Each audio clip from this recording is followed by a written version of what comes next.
So we were going to move on with our next piece of Talmud, specifically about saving food items on Shabbat and what's allowed to be saved and what is not allowed to be saved. But Eitan at the end of class, and I know that you were all a little exasperated by this comment, at the end of class was saying there's got to be some comments about what's happening here. There's got to be people who disagree with Rav Hanina. There's got to be, with what Rab Hanina did, there's got to be people who are rejecting and kind of seeing the moral failures of Rabbi Hanina in not forgiving for his own means. And so I want to respond to that. Well, first of all, Eitan said there's got to be a Tosafot on this, but I want to kind of mention to Eitan and to other people that Tosafot are specifically speaking about often a comment by their grandfather Rashi. So usually Rashi will have a comment and Tosafot will in some way disagree with that comment. So there is a comment that Rashi is going to say that we can that will help us understand what's going on here. But for Tosafot to comment or to offer some kind of understanding, it's not usually the Talmud that they're talking about, but really a comment that was made trying to explain the Talmud, and then they're going to show a different way.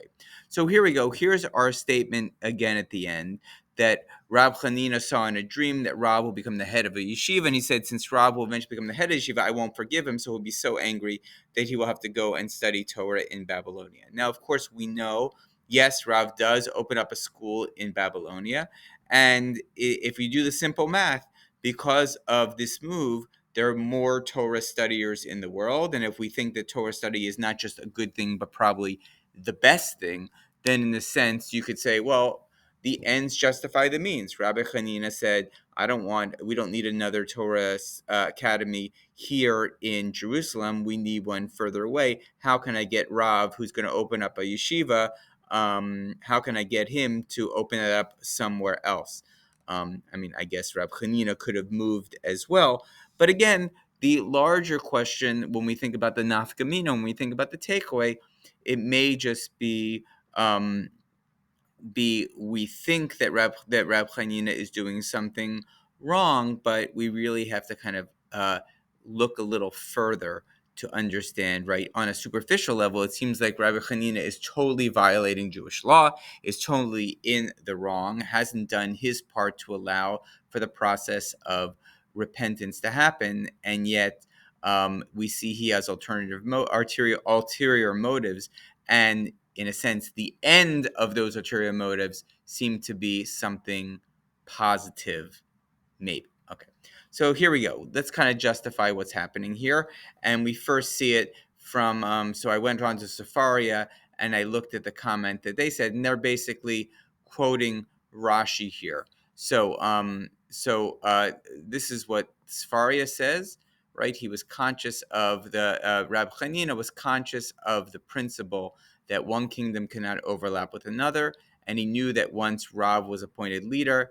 Rav Chanina, would have to abdicate his own position or die. So it's not that Rav Chanina thinks that, Rav will open up another study hall here, and that will be in competition to mine. People might go to his. It's actually the study hall that Rav Chanina thinks Rav will be the leader of will be his own study hall, and that means that he won't be there anymore, which means that he will be dead, right? So actually, this might be a life and death situation for Rav Chanina. So therefore, he delays being appeased so that Rav would go away to Babylonia and be appointed there as head of the yeshiva. And this way, the dream would be fulfilled as Rav would be appointed to the head of, but since he would be in Babylonia, Rav Chanina would not lose his own condition. So Rav's saying, listen, there's a dream that is certain to be fulfilled.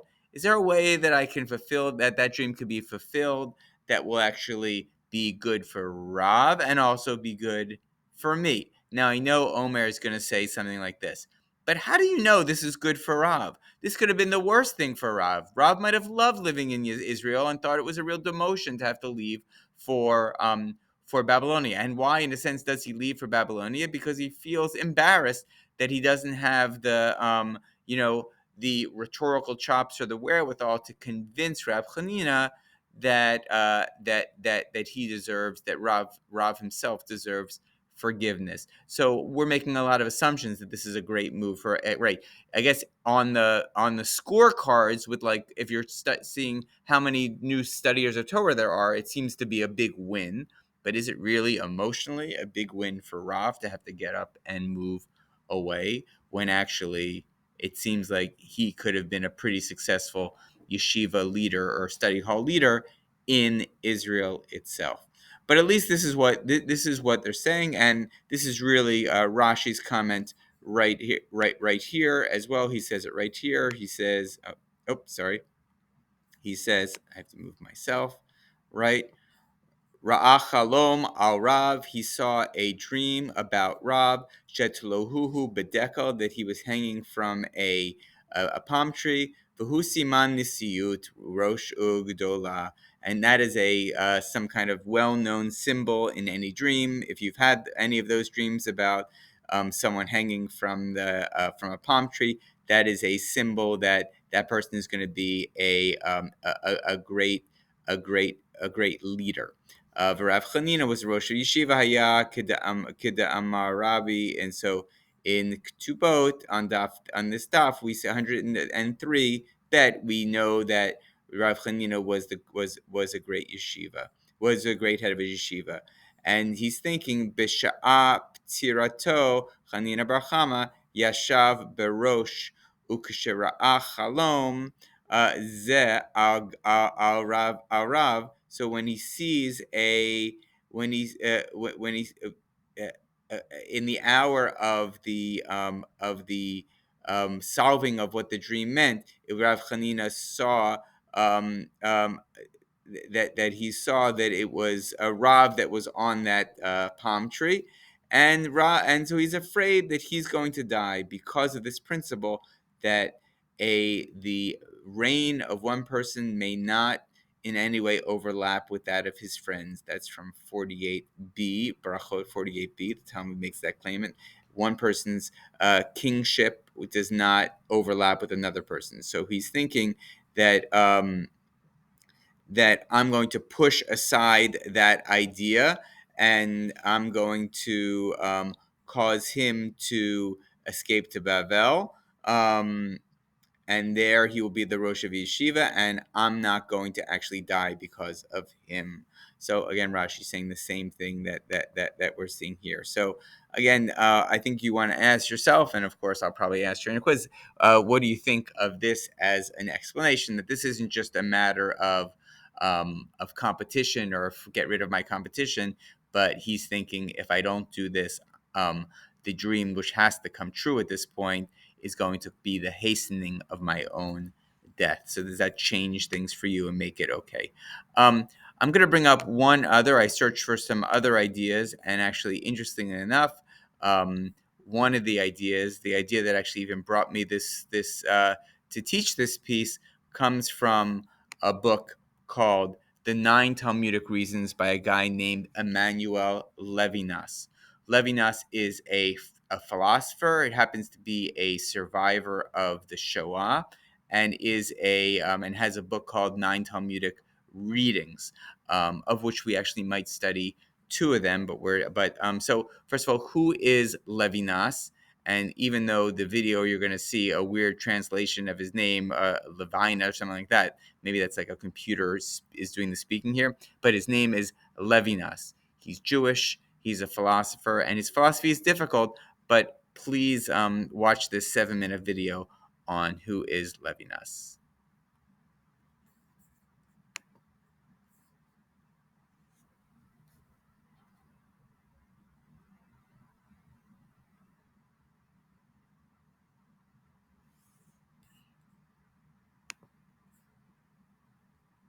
Emmanuel Levinas, a Lithuanian philosopher and naturalized French citizen, was one of the great contributors to ethics in the 20th century. Levinas's approach to ethics is different from those of other philosophers. He does not try to establish rational principles, nor does he look at pain and pleasure to determine what is right or wrong. Instead, he investigates the face-to-face encounter with the other person. In this encounter, I find my responsibility to the other person, which is immediate, coming before the formulation of any moral imperatives or principles. My responsibility to the other person is more important than any search for knowledge or understanding of being. Ethics is revealed as the first philosophy. This video serves as a basic introduction to Levinas's difficult and influential philosophy by looking at a few of his key ideas.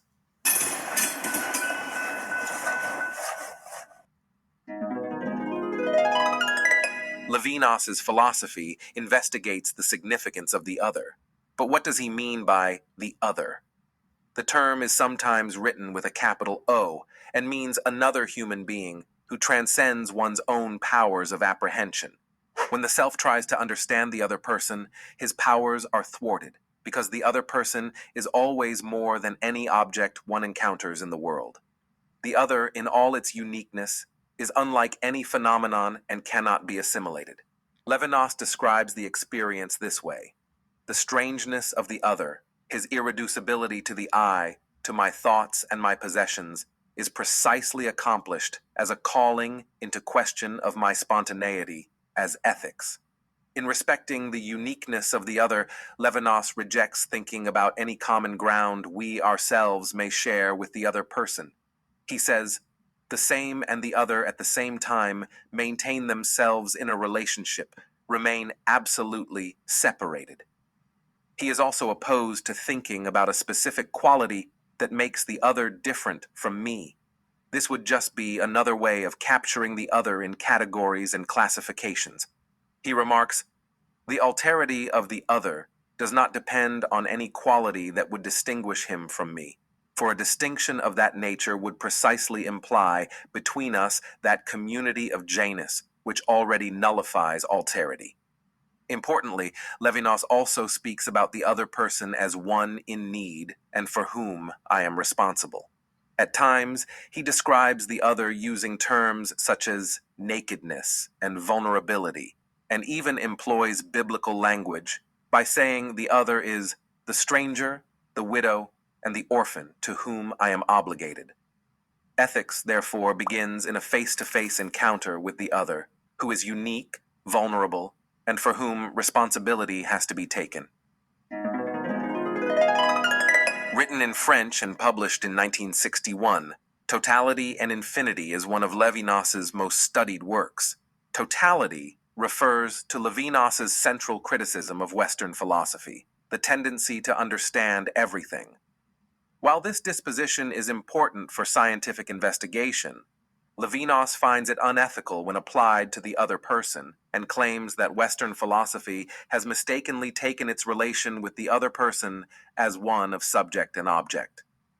The self tries to capture the other in its existing conceptual schemes and desires to make it a product of its own thought and put it under its control.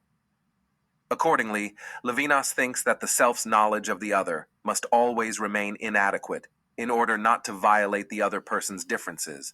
The other must remain other, unrelated to and not reduced to the self's system of thought.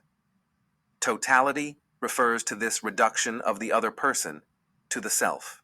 The second term in the title of the book is infinity, and this points to how the other person is beyond my conceptual horizons, categories, and systems.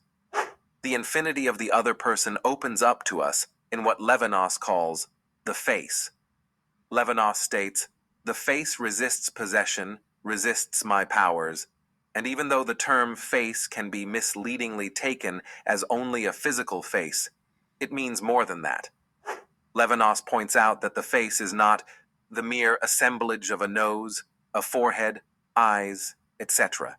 It is all that, of course, but takes on the meaning of a face through the new dimension it opens up in the perception of being. The other's face expresses, thou shalt not kill, and in the face, Levinas remarks that, I hear the word of God. I am unable to bring the other under my control and am held responsible. Interestingly, the face speaks to me from on high, such that the self is both commanded and desperately asked for help. Throughout the history of philosophy and the social sciences, we see relationships based on theories of reciprocity. Individuals are expected to meet each other halfway in a give and take manner, each benefiting the other. However, in the face-to-face encounter, the self becomes infinitely obligated to the other. I put the other before me, as Levinas writes that the ethical relation forbids the murderousness of my natural will to put my own existence first, thereby making the self immediately responsible before any formulation of moral principles. Levinas says, I understand responsibility as responsibility for the other, and this pre-theoretical responsibility is direct and cannot even be captured in moral doctrines. He also writes that there is an order issued to me not to abandon the other, a call to responsibility which provides a condition to exercise my free will and make me a self. Responsibility to the other is my ultimate duty, making ethics the first philosophy. Levinas's ethical view on responsibility has inspired many, but it has also raised questions. What happens when multiple other persons are involved? To whom is the self then responsible? Levinas thinks that reason and other ways of dispensing justice can be called upon to resolve these situations. Levinas's ethics is about the significance of the other person, who transcends my powers of thought. He criticizes Western philosophy for its attempts to apprehend the other person and relate the other to the self. Levinas speaks of infinity, a moment of transcendence which is revealed in the other's face. In the face-to-face encounter, the self finds that it is responsible for the other person, and these obligations are asymmetrical. One's responsibility to the other precedes any formulation of moral principles and is one's most important duty.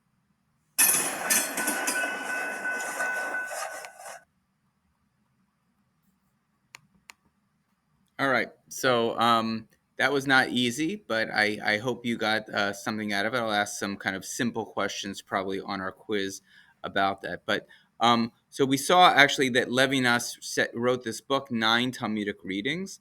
The question is, how does Levinas know Torah, know Talmud? Was he just a natural Talmud student? Did he kind of grow up in a family that studied Talmud? And he did not. He was in a very intellectual, probably anti-religious family. And but listen to this. Okay, this is an amazing story here. In 1945, Levinas's closest friend, Dr. Henry Herson, a Jewish obstetrician, told him about an outstanding and quite bizarre individual he came to know during the years of the Shoah in the area of Vichy, France. The man was so unusual that even his real name was not known. He used to be called Chochani or Shoshani, but this was more of a nickname than his true one. His external appearance was quite unpleasant, some say even repugnant. He strongly recommended to Levinas to meet Shoshani, but for 2 years, Levinas refused. Finally, in 1947, Levinas agreed to meet Shoshani. We know very little about the meeting itself, but there exists a myth. The myth suggests that they met for an entire night, and in the morning, Levinas said to Nersin as he was about to leave, I cannot tell you what he knows. All I can say is that all that I know, he knows. From then on, Levinas became interested in the study of Talmud to a point where most of his free time he would devote to studying it. For the next 5 years, Levinas studied at length with Shoshani.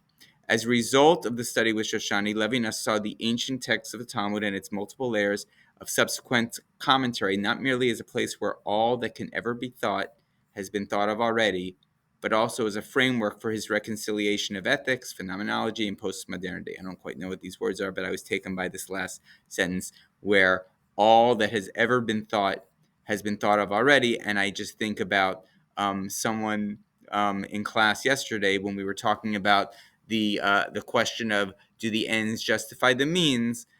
Someone brought up that question was like, oh, this question has been asked forever, and how poignant is that line? All the Talmud is all that has ever been thought has been thought of already. Another really interesting piece about Shoshani. I first came upon the name Shoshani when I was reading Elie Wiesel's autobiography. This is not his autobiography, but another book written about Elie Wiesel.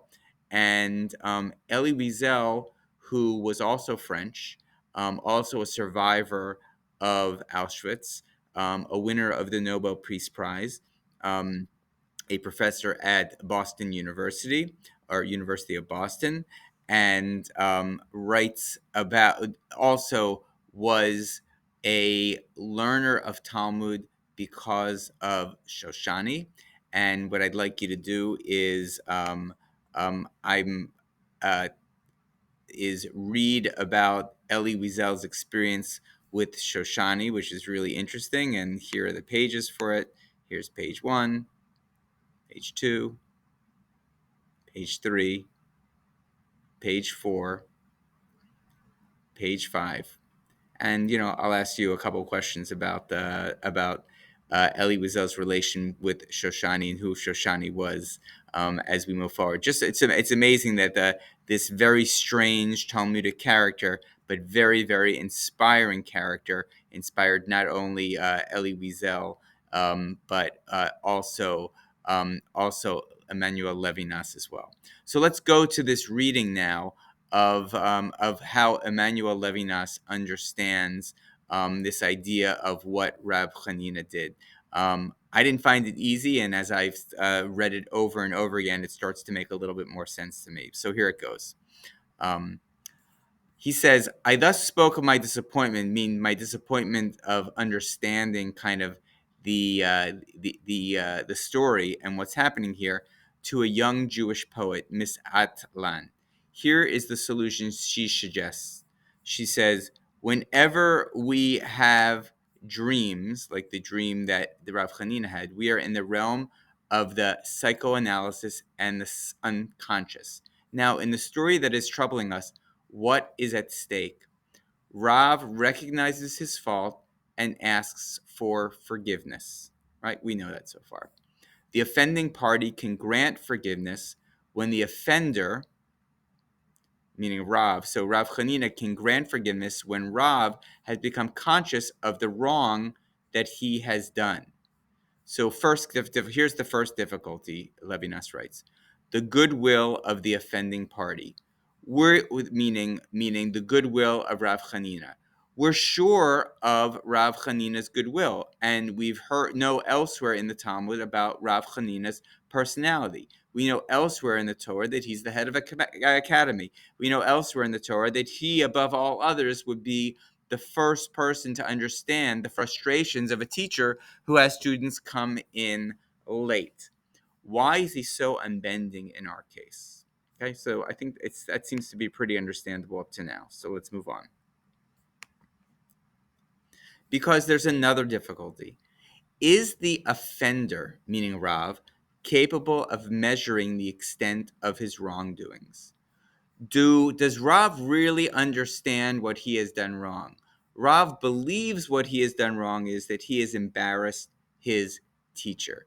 But then Levinas asks this: do we, the person who does wrong, really know the limits of what we have done wrong? And do we therefore truly have the capacity to ask for forgiveness? And I hope the video that you saw about Levinas helps us now get some insight into kind of what he's talking about here. He says that we can never truly understand the other. And the whole act of asking for forgiveness means I know you. I know what you love and I know what you hate. I know what makes you happy and I know what makes you furious. And by apologizing, it means I have figured you out.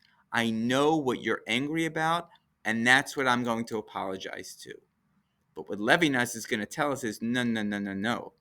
Actually, Rav is going to ask for forgiveness, but he's going to be asking for the wrong thing. And the dream tells us that. Okay, so let's move on. No doubt Rav thought that he had been a bit brusque in refusing to begin his reading of the text again when Rav Chanina Bar Chama, his master, his teacher, came into the school. But Rav Chanina finds out through a dream more about Rav than Rav knew about himself. That's really important. But Rav Chanina finds out through a dream more about Rav than Rav knew about himself. So Rav Chanina is finding out not just what's going to happen to Rav, but is actually finding out something about Rav that Rav kind of knows, but doesn't really know, and would really know if he was really in touch with himself, right? So, and this comes from this woman, Miss Adlan.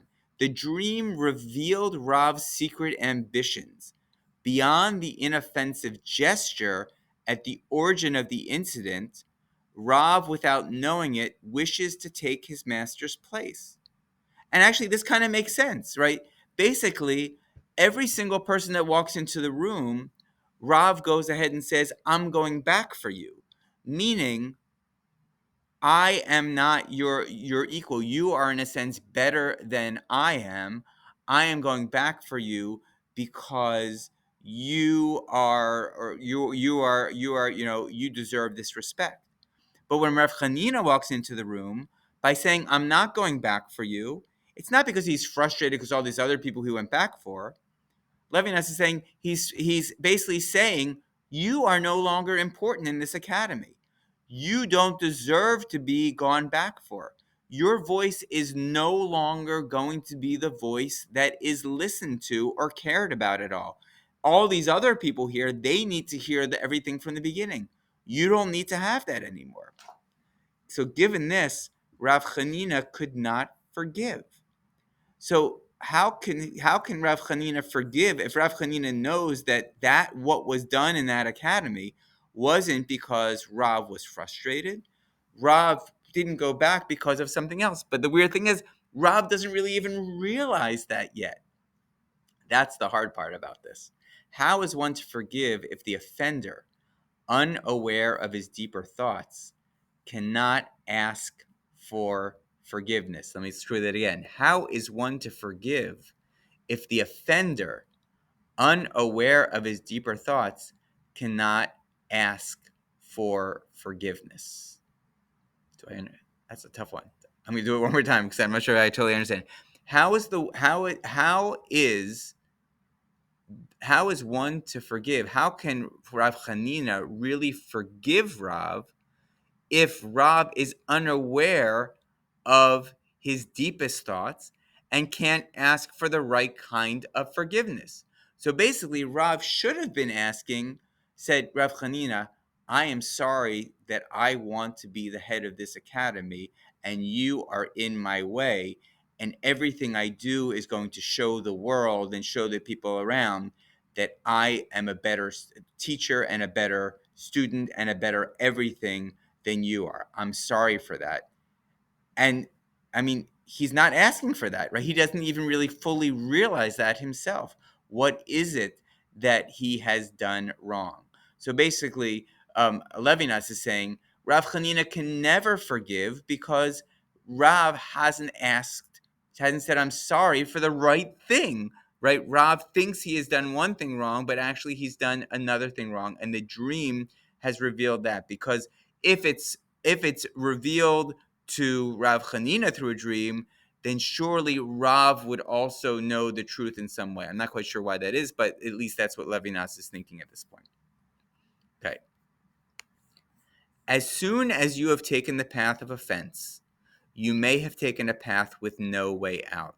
And this is really kind of going back to Levinas's philosophy, right? When you hurt someone, you're never going to get it right how it is that you've hurt them, because you cannot understand the other. The other is an ununderstandable person. The very act of asking for forgiveness, again, says, I understand you, what makes you tick. I've got you all figured out, and I know what it is that I have done wrong, so please forgive me.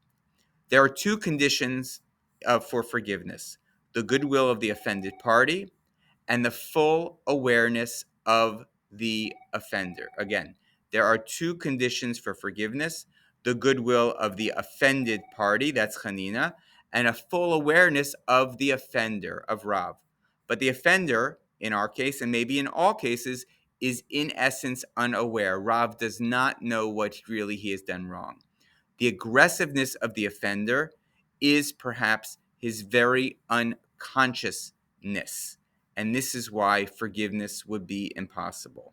So I'm not quite sure what that means. The aggressiveness of the offender is perhaps his very unconsciousness, or the very fact that he's coming and saying, please forgive me, but he doesn't really know why it is anymore that he is forgiven. And you can think about over the years and years and years, he's getting even further from the fact. It's not like he's getting better in touch with what it is he's done wrong. He's kind of overly obsessed over how can it be that he hasn't forgiven me yet.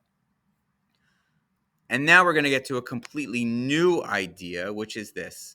But perhaps there's something altogether different in this. One can, if pressed to the limit, forgive the one who spoke unconsciously.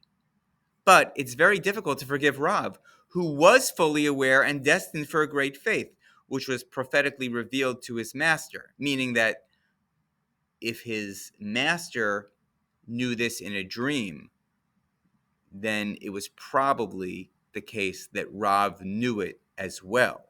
So he wasn't really unaware. He was actually aware, and he was kind of hiding this in the whole thing. Like, I want you to forgive me, but know that I'm going to be being taken over as your. And I mean, I think this makes sense, by the way, as well. Like, think about like when there's someone like when I mean, I guess I can only really, let's say like you're playing a tennis player, right? And you know, and I know that the tennis player you're playing against is a better player. You know they're going to win the match in some way. Now, let's say during the game, something goes wrong, and that offender says a bad word or something to you, or says some kind of slur to you, and that offender comes over and apologizes to you, right? So the question is, that whole bad word thing, what was that about? Was that because he did something that was wrong to embarrass you? Or he did something to get you angry? Or is he saying, I am the master here. You are my subordinate. You are the loser. And because of that, I have the rights to do anything I want.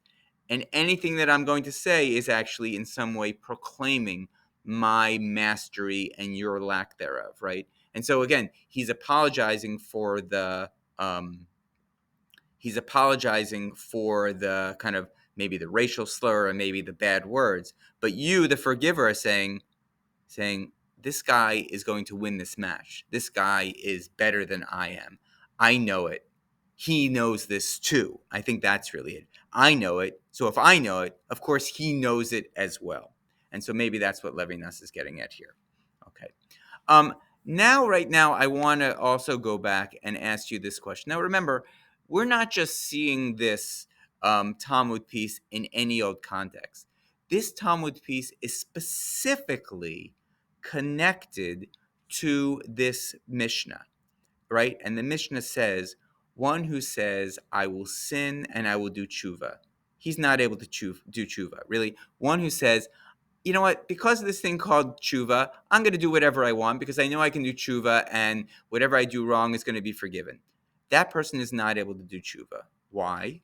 Right? We said it in class. He's trying to game the system. He's like, I know the rules and the loopholes, so I can do whatever I need to do because I know the magic stuff to get out of it. Right?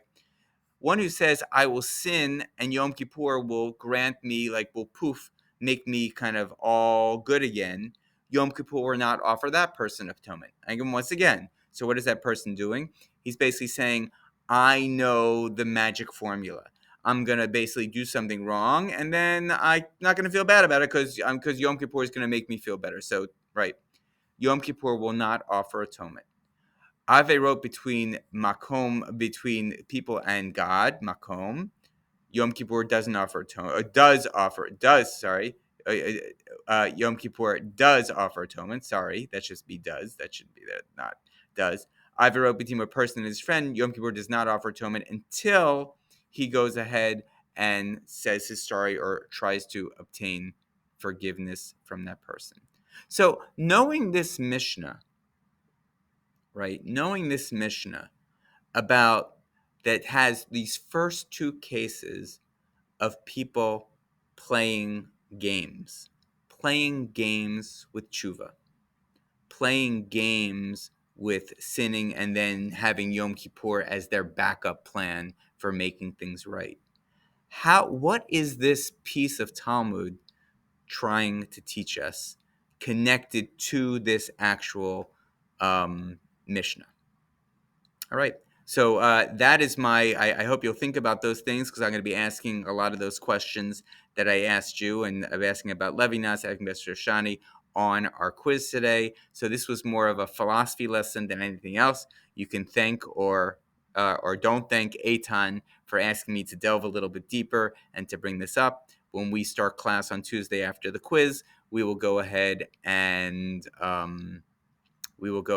start with our cases of how much food can you save for Shabbat. All right, that's it, everyone.